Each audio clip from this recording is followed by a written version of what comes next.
Did you know there's a plane that made the head of the Luftwaffe, Hermann Göring, absolutely furious? A plane so revolutionary that the Third Reich tried desperately to copy it, but failed. This wasn't some futuristic metal marvel. It was made of wood.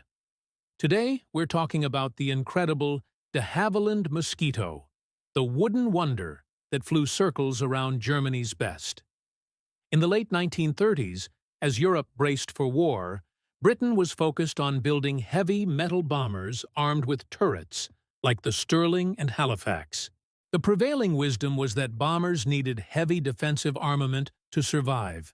But one company, de Havilland, had a radically different idea. What if a bomber didn't need guns at all? What if it was so fast that no enemy fighter could catch it? This was the brainchild of Geoffrey de Havilland. His team envisioned a small, unarmed bomber, built not from strategic materials like aluminum, which were in short supply, but from wood. Specifically, a composite of plywood and balsa wood, laminated together. This would make the plane incredibly light and give it a smooth, aerodynamic surface, perfect for high-speed flight. Initially, the Air Ministry was skeptical. A wooden, unarmed bomber. It sounded like a step backward, a throwback to World War I. They repeatedly rejected the proposal, insisting on bombers bristling with machine guns. But de Havilland was persistent. He and his team decided to fund the project themselves, working in secret at Salisbury Hall, a country house outside London, far from the prying eyes of both the ministry and enemy spies. They knew their design had to be exceptional. They chose two of the most powerful engines available at the time, the Rolls-Royce Merlins, the same legendary engines that powered the Spitfire. By combining this immense power with an incredibly lightweight and streamlined wooden airframe, they were betting on pure, unadulterated speed. Finally, in late 1939, with the war underway and a looming shortage of aluminum, the Air Ministry relented. They gave de Havilland a small contract, but not for a bomber. They wanted a fast reconnaissance aircraft. De Havilland agreed, knowing that once they saw what his plane could do, they'd want the bomber version too. The prototype E-0234 first took to the skies on November 25, 1940. The test pilot, Geoffrey de Havilland Jr., was stunned. The plane was a rocket. It was not only faster than any bomber in the world, it was faster than almost any fighter, including Britain's own legendary Spitfire. It could climb faster, fly higher, and outturn many of its contemporaries. The wooden wonder was born, and its performance was nothing short of miraculous. The Air Ministry, finally convinced, ordered the Mosquito into full production, not just as a reconnaissance plane, but as a light bomber, a night fighter, and even a fighter bomber. The Mosquito, nicknamed the Mossy, was a true multi-role combat aircraft, a jack-of-all-trades and master of all. Its operational debut was audacious. On September 25, 1942, 4 Mosquitoes from No. 105 Squadron flew a daring low-level daylight raid on the Gestapo headquarters in Oslo, Norway. They flew across the North Sea at treetop level, navigated through winding fjords, and dropped their bombs with pinpoint accuracy right in the middle of a Nazi party rally. They then turned for home, easily outrunning the German Focke-Wulf 190 fighters sent to intercept them. The raid was a massive propaganda victory and a shocking wake-up call for the Luftwaffe. Hermann Göring, who had once boasted that no enemy bomber would ever fly over the Reich's capital, was left seething. This wooden plane could seemingly strike anywhere, any time, with impunity. One of the most famous and psychologically damaging raids came on January 30th, 1943. It was the 10th anniversary of the Nazis coming to power, and Göring himself was scheduled to give a major radio address to the nation from Berlin. As he stepped up to the microphone, the BBC broadcast was interrupted by the sound of bombs exploding. A flight of mosquitoes had flown to Berlin at low level under the radar and bombed the main broadcasting station. The speech was cancelled. Göring was publicly humiliated. Later that same day, propaganda minister Joseph Goebbels was due to give his own speech.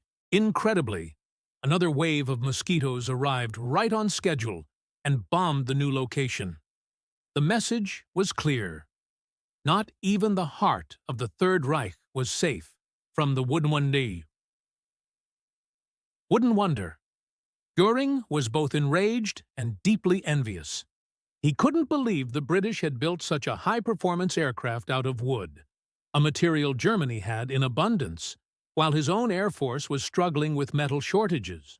He famously complained to his aircraft manufacturers, "It makes me furious when I see the mosquito. I turn green and yellow with envy. The British, who can afford aluminum better than we can, knocked together a beautiful wooden aircraft that every piano factory over there is building." He demanded that German engineers create their own Schnellbomber, or fast bomber, to match the mosquito. This led to the creation of the Focke-Wulf Ta 154. On paper, it looked like a perfect copy. It was a twin-engine, high-wing monoplane, also built from wood. It was even nicknamed the Mosquito. But Germany ran into a huge problem. The secret to the mosquito's strength wasn't just the wood, it was the glue. De Havilland used a special synthetic resin adhesive that was strong, waterproof, and durable. The German equivalent glue, Tego film, was manufactured in a factory in Wuppertal. In a stroke of luck for the Allies, the Royal Air Force bombed that exact factory, destroying Germany's only source for the high-strength adhesive. German engineers were forced to use a replacement glue, which was corrosive and literally ate away at the wooden structure of the Ta 154 prototypes. During test flights, the planes started to fall apart in mid-air. The project was a catastrophic failure and was eventually cancelled. Germany simply could not replicate the success of the de Havilland Mosquito. The Mossy, meanwhile, continued its incredible career. It excelled in every role it was given. As a pathfinder, it flew ahead of heavy bomber streams to mark targets with flares, dramatically increasing bombing accuracy. As a night fighter, its speed and advanced radar made it a deadly hunter of German bombers. And as a fighter bomber, it carried a devastating payload of cannons, machine guns, bombs, and even rockets, wreaking havoc on German shipping, trains, and troop concentrations.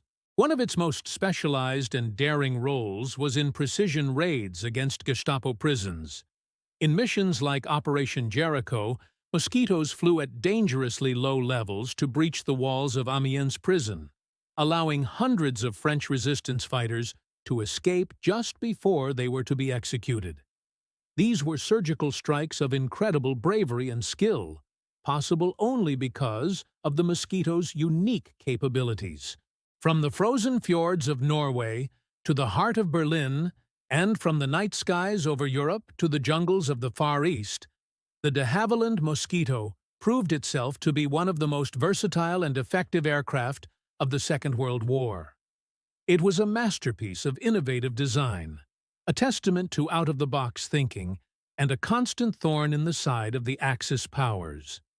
So, the next time you think of legendary warplanes, remember the Wouldn't Wonder, the plane that proved that sometimes the most revolutionary ideas are made not of steel and aluminum, but of simple wood and glue, combined with a touch of genius. It wasn't just an aircraft, it was a symbol of ingenuity that left one of history's most notorious figures green with envy. Thanks so much for watching. If you enjoyed this story, please hit that like button, subscribe to the channel, and ring the notification bell so you don't miss our next video. We'll see you in the next one.